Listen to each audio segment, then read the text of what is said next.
by 0.11. Probably that is measured in metric tons per month, no? 0.11 metric tons, that would be how many kilos? That would be 110 or 112 or 113 to be exact kilos per month. So, saan nanggagaling yung carbon dioxide? That would be from our factories, vehicle emissions, aircon, and I do not know where, baka population din, no?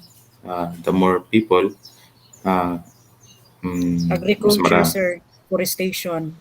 Deforestation din, no? So, Agriculture. yeah. Kasi sometimes there's a relationship between your forested covered area and your population. So when your population increases, we need to build more houses. So there will be deforestation. And then when your population increases, it needs more mouth to fill or to feed. And so we also intensify our agricultural activities. So deforestation, increase in farming activities. So these are all um, um, contributing to higher carbon dioxide in the atmosphere because wala nang magse-sequester ng carbon dioxide. We know that uh, trees, forest covers, wetlands, these are the carbon sinks in our environment. So the carbon sinks are the ones that would um, sequester carbon dioxide in the atmosphere. So ganun siya. So basically, we are doomed as population increases, carbon dioxide will be higher in the atmosphere. So the higher the carbon dioxide in the atmosphere, yan hindi ko na alam ang effect na. Iinit ba yan? Kasi di ba parang ozone man yun siya. I do not know na anymore. Anyway, so basta we don't like carbon dioxide in the atmosphere because we are oxygen-loving people. Okay? So going back to our statistics, we ran the estimation for our this one. In the post estimation, you have your tests. In the test, you have your, I do not know where, marginal yata. Let me see. Maybe not marginal. Baka diagnostic. Hindi rin marginal siguro.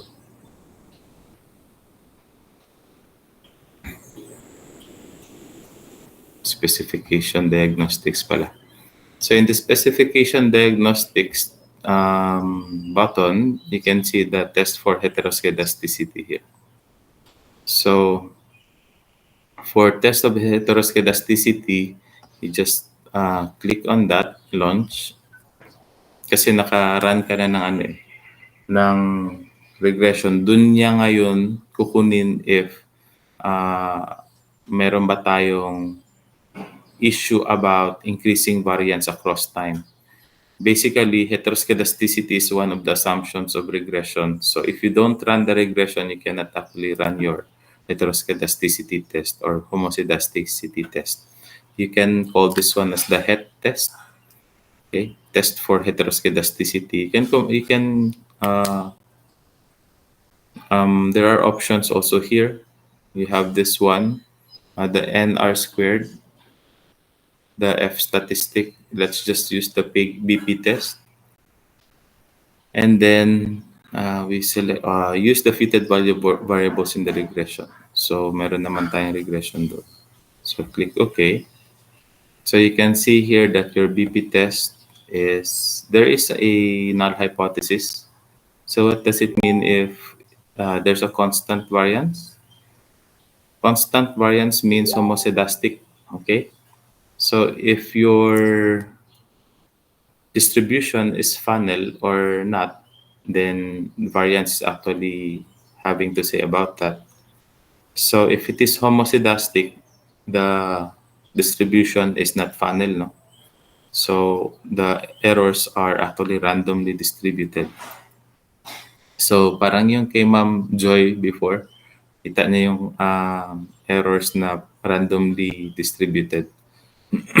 Excuse me.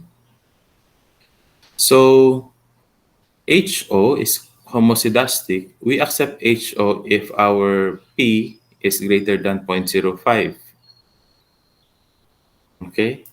So what is our P? Our P here is zero point 0.9, so therefore we accept our HO and declare that the series is homoscedastic. Okay? So homoscedastic. Now, and this is actually now the issue that we need to run the stationarity test, no, or the ADF.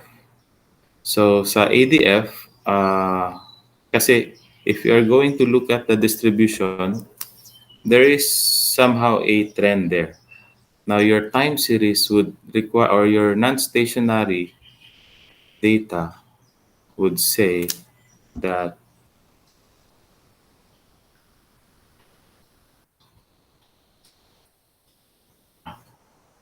non-stationary concept.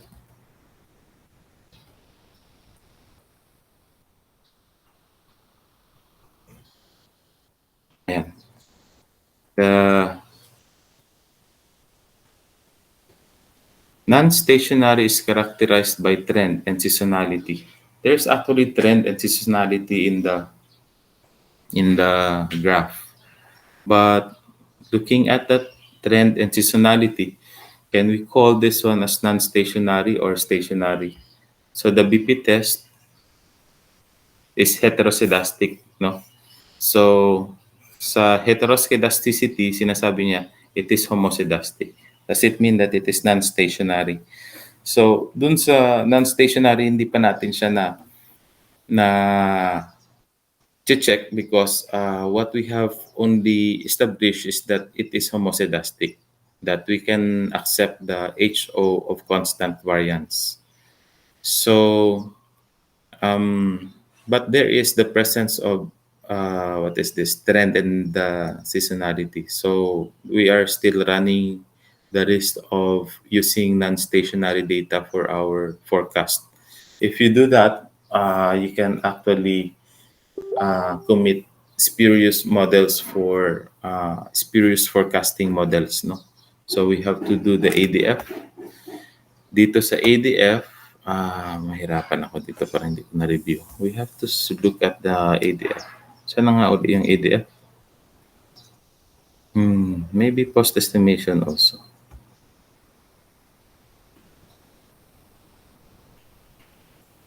Augmented decay Fuller test.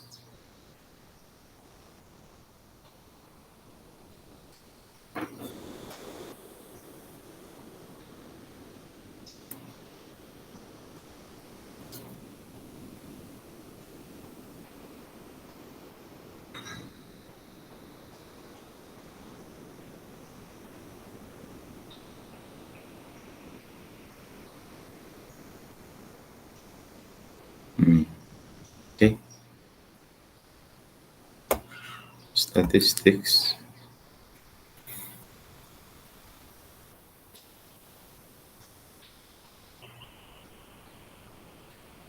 Stationary, this is going to be in the what is this, in the forecasting module.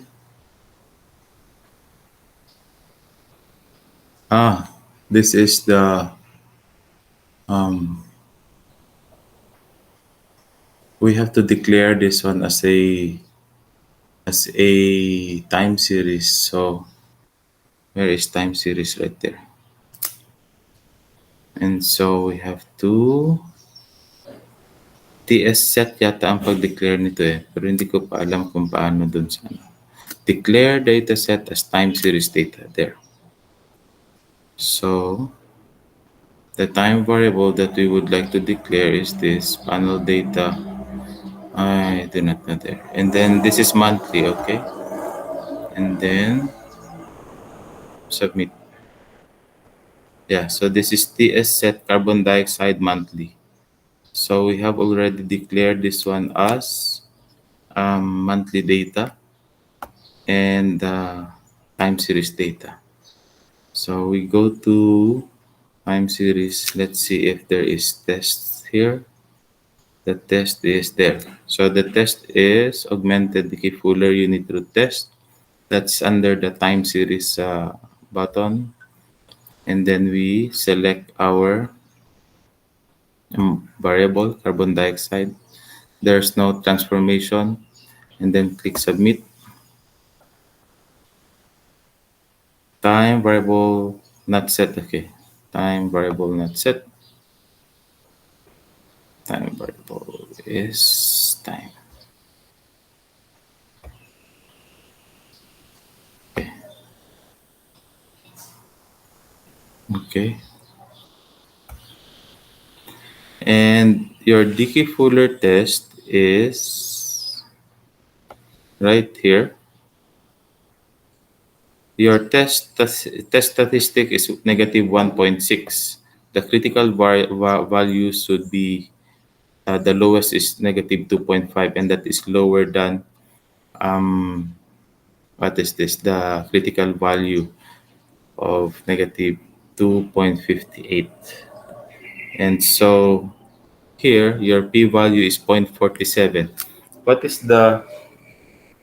the null hypothesis for the Dickey Fuller test unit root?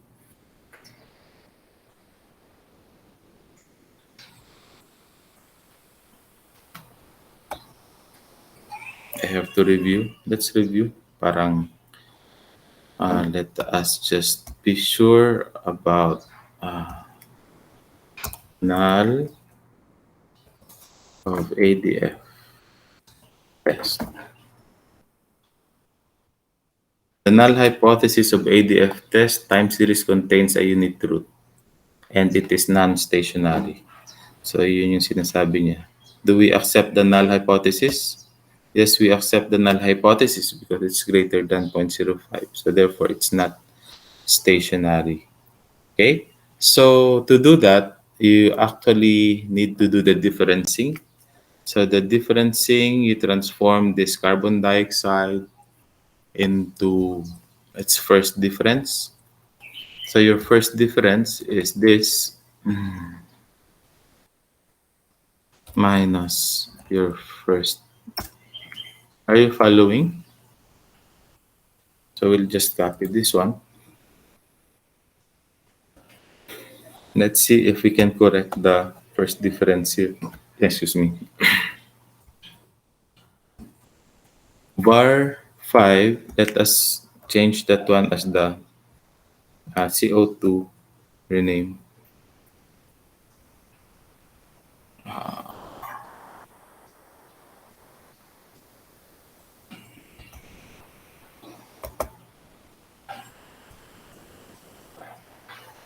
Saan na ganun pag-rename man eh?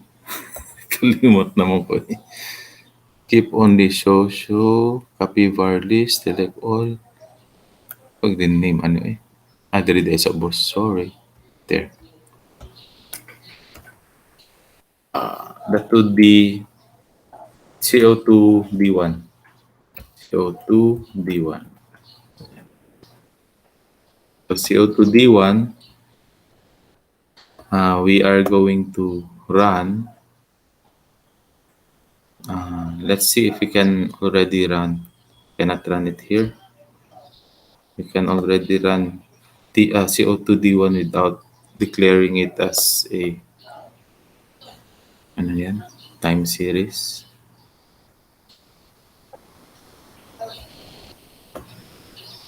CO2 D1. Time. Next time. Click submit. Your Makinon as the P is less than 0.05. We now reject your null hypothesis that there is unit root and it is non-stationary. You reject that one. Kasi okay na yung iyong test statistic that's greater than the highest value at 1%, no? So meaning to say at 99%, we can confidently say that the series is not stationary anymore. At D1, how do we also visualize that one? We can also do the same here. Um, we can insert graph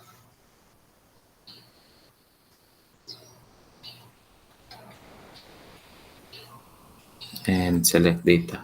Let's add data here.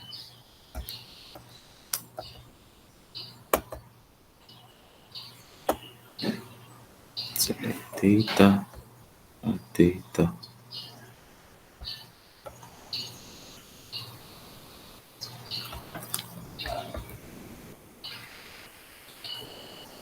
And then, oops, mali. This should be, data should be on the, this is CO2 D1. This is going to be on.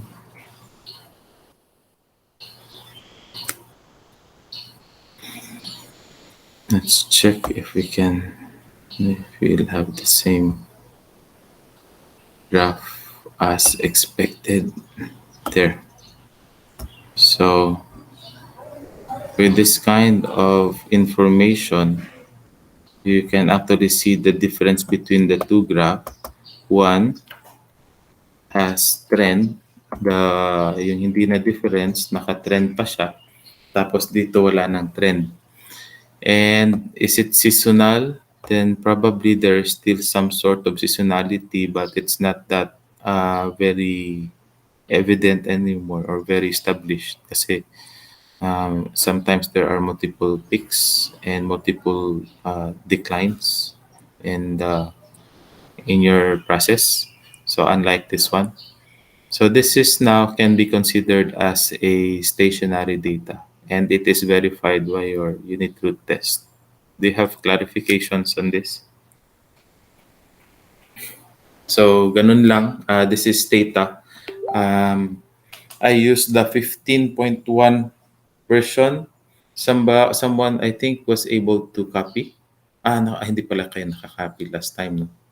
So try nyo na lang if you wanted Stata or Gretel. So ganun lang sa Gretel, hanapin nyo lang yung command button for your, what is this? TS set, as well as for your ADF na test, and then the fuller test, as well as yung BP test, Bruce-Pagan test. So you'll be able to input your exercises in our Dropbox already. So that's for exercise 4. Autocorrelation naman yung exercise 4. That's your DW. For exercise 5, you have heteroscedasticity and stationarity. Don't be worried. There will be no consequence whether or not you were able to achieve normality, autocorrelation, and or non-autocorrelation, and then you'll be able to achieve heteroscedasticity or stationarity. Don't worry if you cannot achieve those, because as I have mentioned before, gusto lang natin malaman kung paano yung transformation or possible test or uh, intervention na gawin natin in case hindi maganda yung model na ibigay sa atin later on ng automatic na what is this? Expert modeler forecasting. So, ngayon pagka hindi kayo kontento or contented doon sa result nung uh, model na binigay, you can actually have human intervention. And also, pag nakikita nyo na there is trend and there is seasonality, you can actually do something about it. Not just feed it into the machine and let the machine do its job. So what you can do if you are a modeler already, or if you are actually forecasting modeler, you can do something about your data. No. Plus, when you do something about your data, you'll be able to explain what happened behind the process of transformation. So once you did that one, you're able to do that one. Your interpretation is grounded on those data transformation processes that you have done. So, dili mo mailad sa machine. dili ta ma-blind sa machine kung sa gihimo ni machine. Okay? So, kita, we will be well aware what happened behind the scenes, no? Or behind the processes that the machine conducted. So, yun lang naman ang sa time series. You need to satisfy these assumptions, no? Na wala siyang autocorrelation, na hindi siya heteroscedastic, at saka hindi siya non-stationary but instead stationary siya. Okay? So, ang mga consequences niyan, pagka niran ninyo na violating all those assumptions of normality, so apat pala yun ng mga assumptions, you will end up with a spurious model. So, yung model mo is not dependable. So, hindi tama yung magiging decision later on. The basis of that decision is spurious, and so therefore the decision is also very shaky as well as spurious at the same time. So all in all, I think we are ready for the expert modeler. These are all the assumptions that we need to know.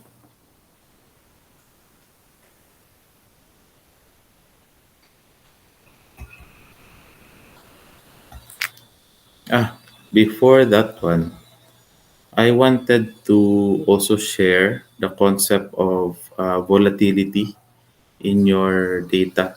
So in the volatility, basically you wanted to see how volatile is your data.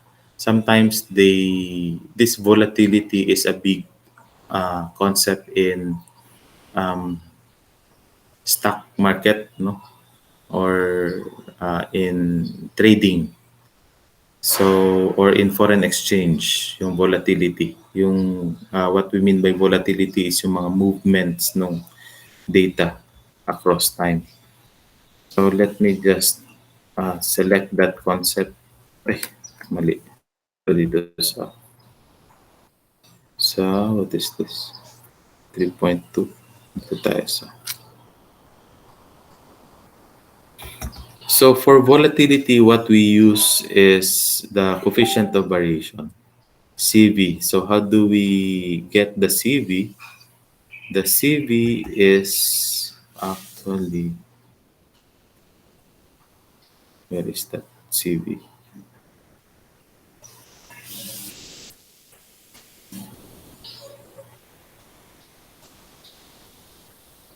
Nawa man dili.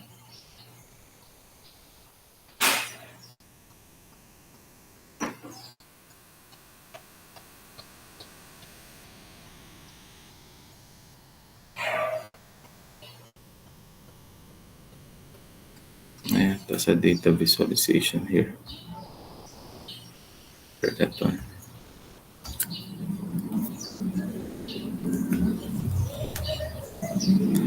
So, kunin lang natin. I think this is still the same carbon dioxide. What we can do here is to get the mean per year. So, we can do that one in SPSS, no? So, you can have the mean per year, and then here you can see that from 1990 to 1997, saan ba siya mas volatile? So, ang mean natin sa 1993, 5.4. Yan. Ito yung kanyang itsura. Okay? And then, we also have the coefficient of variation here. Hindi ko siya nakita sa SPSS, but instead, ginawa ko na lang siya sa, what is this, in Excel. So, what I did is, ano bang, I think that's the STDEV or standard deviation divided by your mean. That is your coefficient of volatility. So you can check that one, 1.956 or 1.96 divided by 354 times 100. Just the calculator here.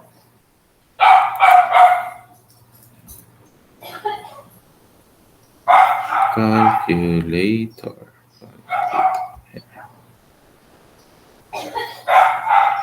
would be 354. 354 divided by, I do not know, 1.96. 1.96. Ay, no, baliktad pala. It's 1.96 divided by 354. 1.96 divided by 354 times 100. So you have your percent, 0.50 to 55%. So yan yung coefficient of variation mo. And that's a measure of volatility of your time series. So every year, kasi monthly yung carbon dioxide. So saan siya masyadong nag-change? Hanapin mo yung pinakamataas na CV, that is basically 0.67. In 1991, mas malaki yung, mas erratic. No? Mas erratic yung carbon dioxide noong 1991, yung movement dun sa 1991 compared to the rest. So saan mas nag-stabilize yung carbon dioxide? It is around 1994, having the lowest CV, that's 0.54. So if you are going to further describe your process or the time series process, you can also use the CV as a measurement of volatility. So also trying to understand further your time series process, you can also use your volatility concept or your CV concept of CV to understand your time series further, no? So, ana lang na siya. Okay, so questions on this? Kasi just by looking at the graph, tingnan mo yan, kung tatanungin ka, saan mas erratic yung movement ng dependent variable mo, carbon dioxide? You cannot actually tell kasi seasonal siya and then there is a trend. You cannot tell that one by just looking at the graph. Okay? So even if you uh, magnify the graph, hindi mo pa rin talaga siya masasabi kung saan siya mas nagmo-move. So what you can do is to compute for the coefficient of variation. Saan nagbabari? Kaya coefficient of variation. Okay, we proceed with the expert modeler. I hope you can follow the discussion. If you have questions, please ask them now. Because in this expert modeler, you are expected to perform this after this Saturday so that when we come back into the class, you can run that one. And then after you run that one, you interpret already. After interpreting, then that's the time you write your, what is this? You write your term paper. Okay, in expert modeler, one of the advantages here or the major advantage of expert modeler is that we're not only dealing with univariate forecasting model or univariate uh, approach in forecasting. So here, the expert modeler will allow us to forecast all variables of interest at one time or in just a single click. So, ito siya kasi, sandali, i-discuss ko pa ba yan sa inyo? We're done with the comparison of the different functions, no? Yung logarithmic, linear, cubic function that came from model specification. If we try to see if the distribution is linear or nonlinear. So I believe I have already discussed that one with you. So let me just skip that slide. So, reflecting on CO2 and broadband data, you can grab the broadband data dash one from your SPSS. You can also, I think the carbon dioxide, I'm not sure if it is also in the SPSS. But anyway, the difference between the two is that in carbon dioxide, you only have one variable or one variable of interest that you're going to forecast, and that is your carbon dioxide. In the broadband data, if you can observe this one, there are actually a lot of variables. We call them as market 1, market 2, market 3, and so on and so forth. Actually, that is until market 85 yata. So there are 85 markets that you are interested in forecasting the sales of broadband or their revenues from this particular markets.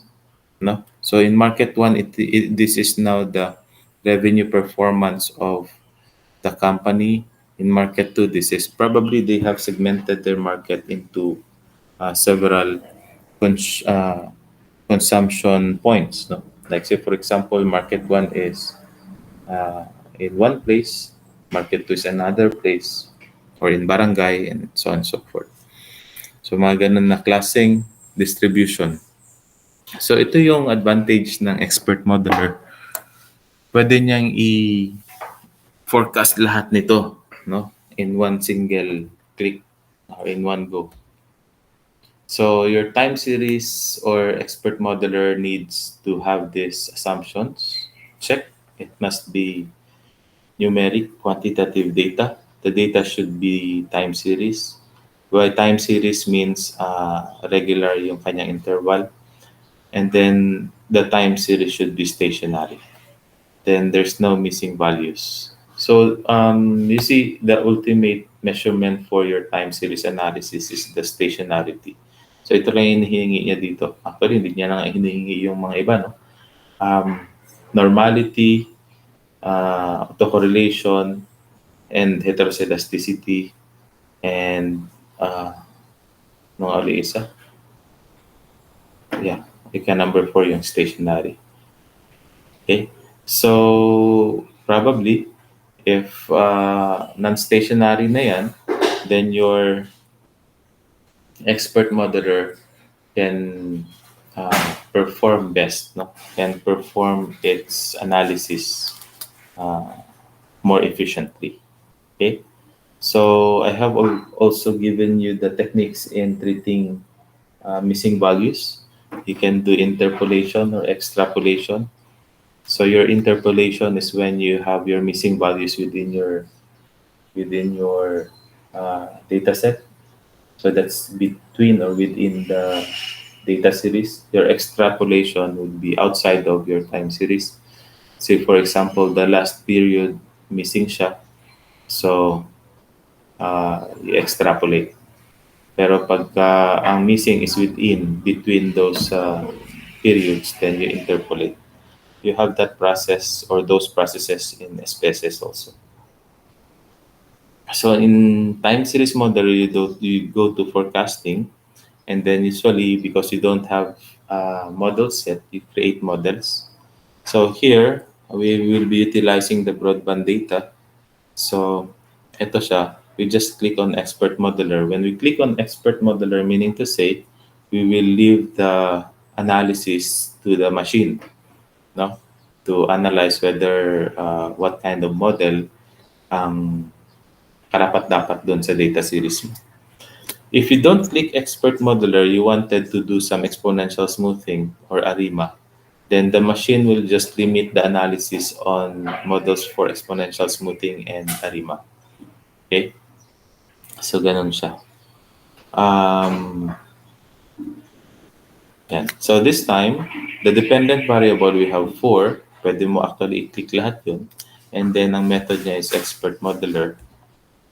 And then you also want to get rid of outliers, or you want to include outliers.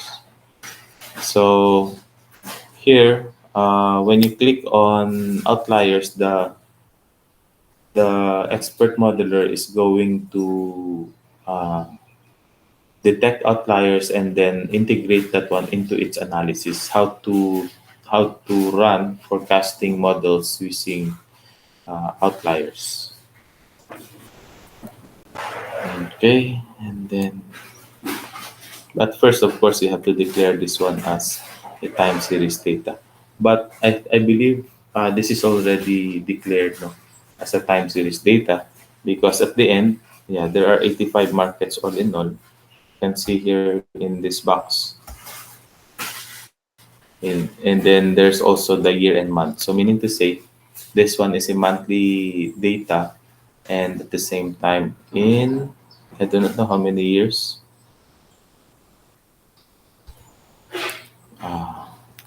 That is not going to really, you know. And then there's also this option na will allow us to include certain events, no? So these are independent variables now that is going to um, be additionally included in the model. So say for example, if your data is seasonal, so pwede ka mag declare dyan, I mean, tulad nung issue ni Sergio na seasonal siya, meron siyang wet at saka dry season, you can actually include that one as 01. So, in the independent variables. So, pwede natin siyang isama dyan. And then probably, baka mas maganda ngayon yung model na ibibigay mo. Okay? So, basically, it is just a matter of recognizing and understanding the characteristics of your time series process. So, pagka meron kang mga ganong klaseng events, you can actually model that one, no, in the SPSS modeler. So, it will allow you to model seasonality or with certain um, external factors. So, meron siyang, like say, for example, El Nino or La Nina. So, you can also do that one under environmental. No? These are event variable capability for your expert modeler. Maybe if you want to also compare the two administrations, no, the present and the past administration, the Bongbong Marcos and the Duterte administration, or if not the Pinoy administration and the Duterte administration. Say for example, with or without war. Okay, so pwedeng ano siya, ma-model yan under that one event. Okay, so you just have to declare that one right here. Kaya kita mo yung ano, kita mo yung distribution, meron siyang event dito. So zero means I do not know how zero is being labeled in the variable labels of this data. And then there's also one right here, sa baba. Okay? So, but basically this is an event. So, when you do this kind of model, so dito ka ngayon sa event. Check mo yung event na yan as your independent variable. Now, if you have different events here, pwede mo rin siyang ilagay dyan kasi magre-reflect din yan sa chat. Okay? So, we continue that one. And then you wanted to see the goodness of fit. The goodness of fit will be under statistics in the time series modeler. You wanted to see the MAPE. So we have been computing this MAPE in our first lectures. And then there's also the MAD, mean absolute deviation, or the MAE ang sa kanya dito. There's also the I'm not sure if it is the mean MAD, MAPE, and mean absolute deviation at saka MSE, mean squared error. I'm not sure if this is the mean squared error. Probably I am around 80% na MSE ni siya. So MSE, MAPE, and MAD, or this is the MAE, sabi niya. Okay? So also click on goodness of fit right here. The stationary R square. If you want the normalized BIC, you can also have that one there. Later na natin gawin yung display forecast. So that's just on goodness of fit statistics. For visual plots, you go to plots, and then ito, meron kang forecast dito at saka meron kang fit values. So based on the model, meron siyang estimates, and then there's also your what is this, your observed values or your actual values. That would be in the visual plots. You can actually play around this different buttons here. See if see if it is interesting and important in your analysis. I have already discussed this one. Hindi, sige. Daanan lang natin. Modeling options. If you click on Expert Modeler, hayaan na natin siya. For exponential smoothing, allows the selection of exponential smoothing model that differs in their trend and seasonality. And for ARIMA, autoregressive and moving average and differencing kasama doon. Your AR is autoregressive, I is for the differencing, and then you also have your moving average. Okay.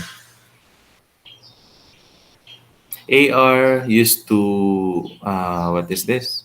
AR models used to treat for autocorrelation, moving average for heteroscedasticity, and I is for your stationarity. Okay, so you have complete package there for checking for autocorrelation, heteroscedasticity, and stationarity. So for exponential smoothing models, ito yung available na mga models in Expert Modeler.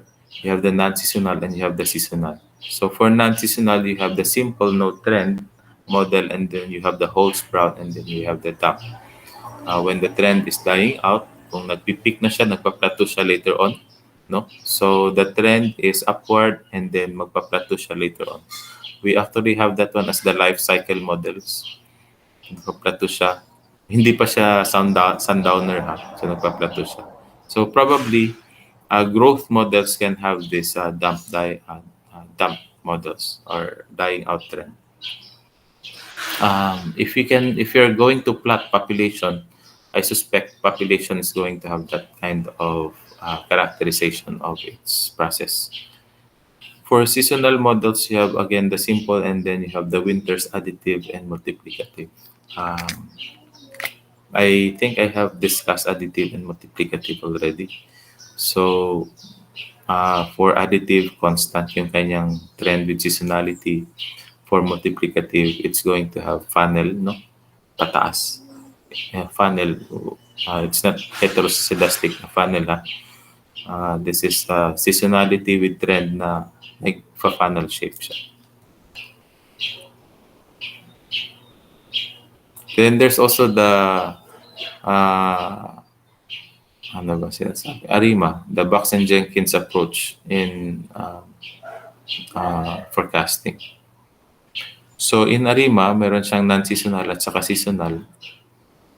Caters, sinivariate with predictor. Yung predictor mo is the independent variable.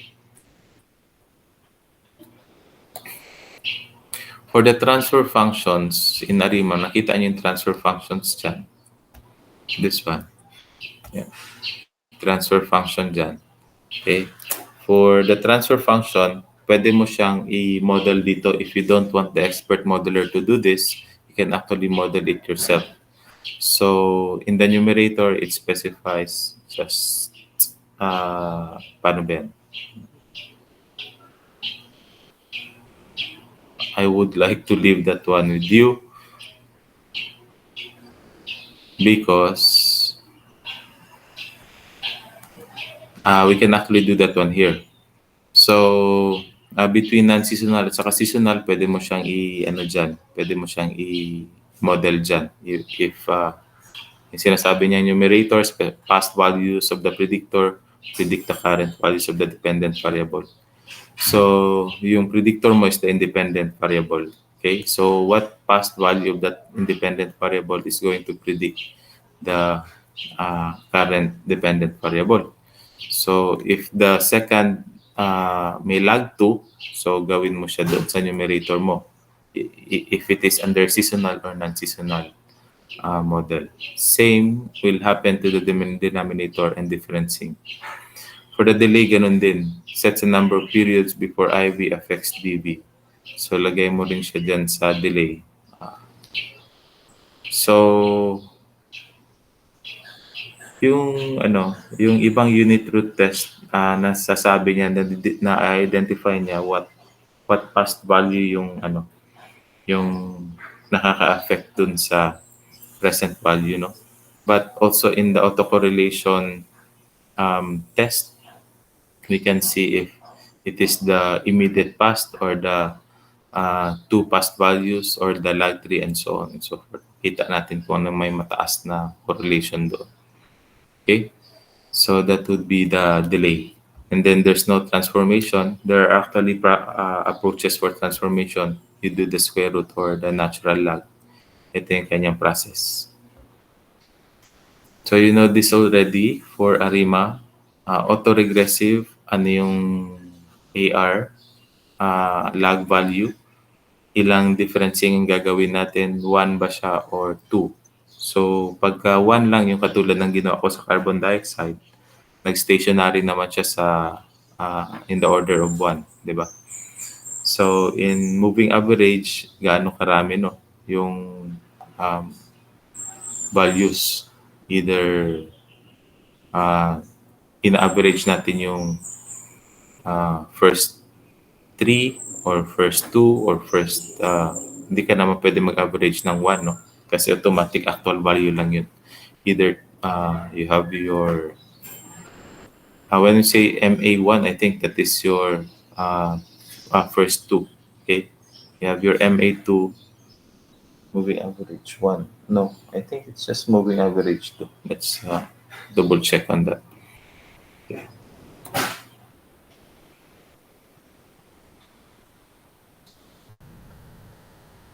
Oh, okay. I think that's your exercise already. Justify if this forecast is acceptable or not. So for the acceptability, look at the kasi hindi na kayo titingin sa mga autocorrelation, heteroscedasticity, and stationarity dito. Automatic ibibigay na sa inyo yung result nung broadband 1. Calculate the additional total number of broadband subscribers for the next period of 2004. So there are qualifiers here. Sinabi niya total number of broadband subscribers. You have different markets, okay? So you have to understand that one. That would be under what? You want that one to be under exercise 6 for broadband data. Sige. Exercise 5, and then we'll have this one as exercise 6. Clarifications on this?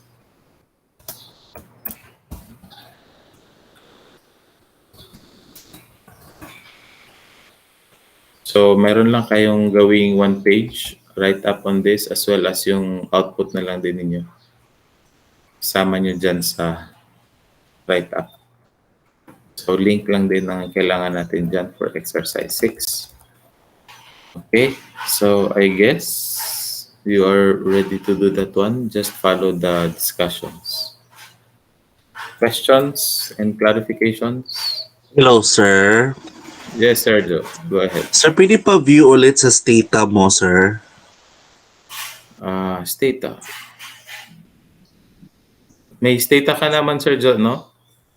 Naka-download lang yun, sir. Bago lang yun. Base gusto nimo i-show ang Gretel para maka-follow sila. I think Sir, mo na siyang nag-download kong Stata, sir. Kaya wala mang giday sa Gretel. Kuha na rito siya, sir. Kanang mano-mano sa Gretel. agoy. Mapriso. Oo. Pwede ka mo tanaw sa kuan lang, sir, katong imong gi-type nga code, itong HESTES, ESTAT. Actually, ang code nun is, pwede actually siya, para kasi siyang, maganda sa Stata is para siyang Windows ang interface niya rin, no? So, dun Oo. sa Windows, pwede mong gamitin yung code or pwedeng ano lang siya, pwedeng dun lang sa mga buttons.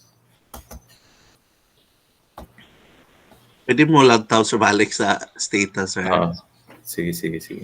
Share ko kadali. Yeah. So, wala daw Sir, pala si Greg. nabay free version ng Stata, sir? Wala. Crack na siya. Pero katong akong nakuan, 'Di ba remember last Saturday nag-copy ko? Actually nasa hard drive eh. So sige lang. So I'll try my best to upload. Ay, upload ko na lang kaya ang link dito no. So para makuha ninyo. Ay, pero parang Hirap din, hindi, mga admin, oh. nakakatakot kasi baka ano tayo ano na lang i-hand over ko na lang sa inyo. Huwag na lang link kasi baka sa link ma-intercept ba. Ma-intercept ng mga howd na mga kuan tapos ma-locate tayo mamaya. Mahirap talaga tong Pinoy ba. Sige lang hanapan natin paraan kung paano natin yan ma-transfer. Pwede nyo, I think Sir Joe was able to, Jonathan was able to download, no? Turuan nyo na, hingi na lang tayo advice sa kanya paano i-download. Kasi baka yung iba na-download is merong virus, no? Or hindi kaya hanapan pa kayo ng ano niyan, ng license. So, itong Actually, Stata. sir, ako nakita nga crack version pod nga license pero mag-undo lang ta sa year. Oh, Like okay. karon nag 2020 ko kay 2021 dapat na license na siya daan. Nasa Okay. link sir gi-post na ko ang Ah, link as well oh, as the code serial serial number. serial. Yeah, okay, good. I think you can do that one. You can follow suit. You download the Stata and then try to also conduct the BP and the ADF. So, asa ganit diri Sergio imuhang kuhaon for the BP test ka muna, no? First, you have to declare TS set, no? Yung TS set tapos yung variable right here. TS set and then that is actually declaring that your data is time series. Saan ba yung TS set? Dito pa yata siya.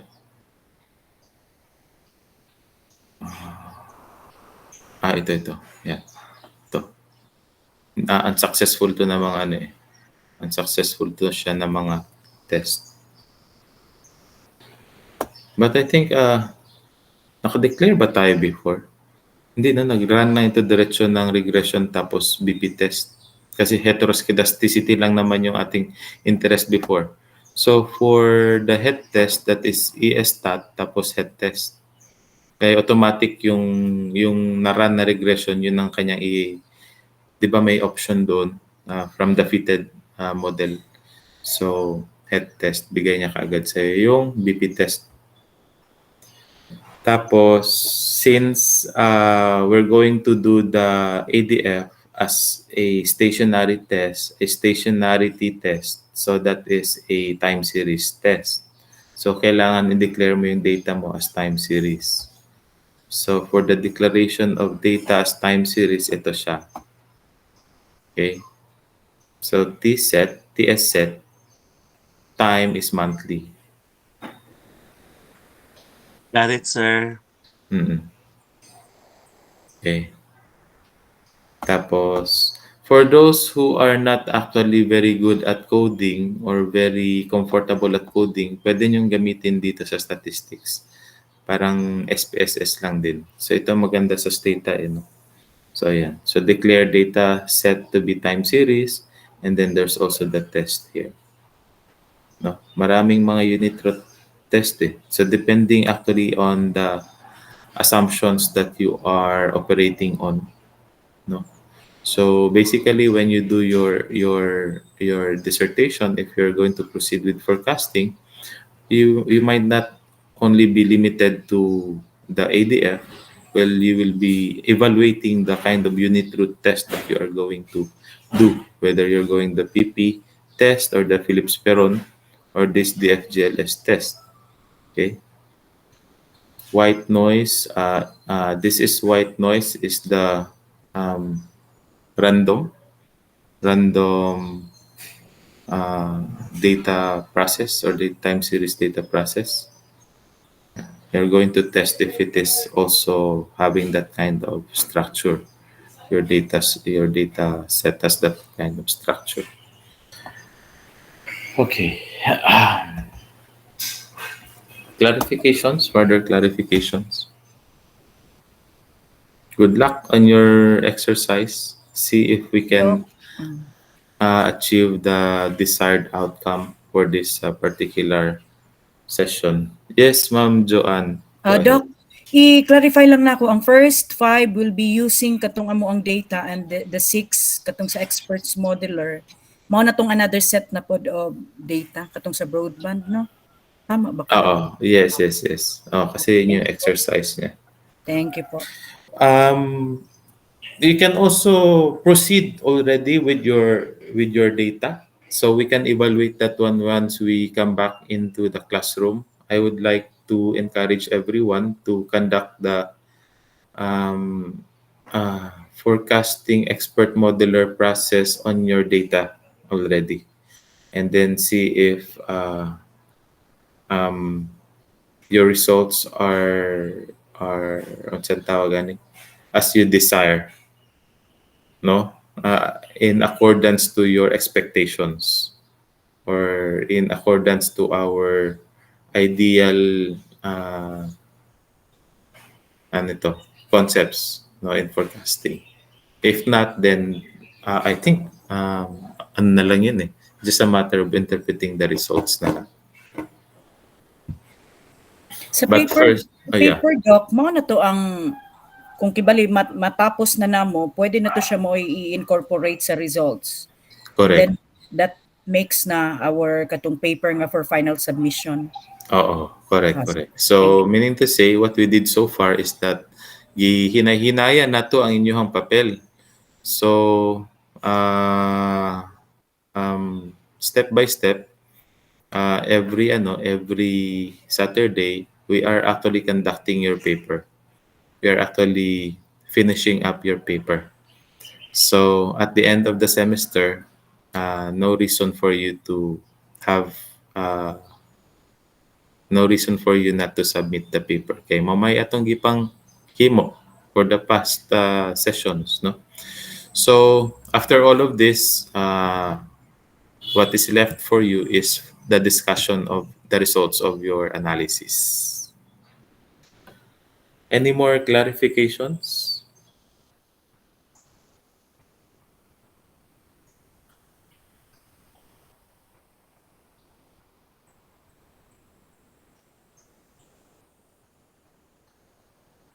Excuse me. Sige. So kung wala na, I will leave you with that exercise. You still have ah, dugay-dugay pa, Doc, no? You still, yes, yes, sir. Sir face Ko. face to face na next week, Doc. Saturday. Dapat, no, kasi alternate man. Let us wait for further announcement, no, kasi actually ako gusto ko na rin face to Okay, face para kasi okay. konti na lang yung Saturday na time eh. next week. Nagi. Sige lang, let's just wait for further announcement. Kung dili manggaling siya magpa face to face next week, mag-present lang mo sa exercises pila to? 4, 5, 6 man siguro. Ana siya. So, i-present na lang ninyo sa class tong 4, 5, 6. Autocorrelation, tapos 5 is head and stationarity, tapos 6 is your broadband. So, that's different from your data. So, segue lang sa broadband because that is our saan tawag na niya? Uh, practice set. So, after the broadband, apply that to your data and then interpret na mo. Okay? So we'll just wait for further announcement regarding the class arrangement for next Saturday. Base kuan pod i face to face nila or kuan lang gihapon online. Okay? Ana lang. Any more clarifications? Sige. So just upload the link of your analysis for those exercises and I'll hope to see you next Saturday. Bye everyone. Have a nice day. Okay, Doc. Thank you. Thank you. Thank you, Doc. Thank you, Doc.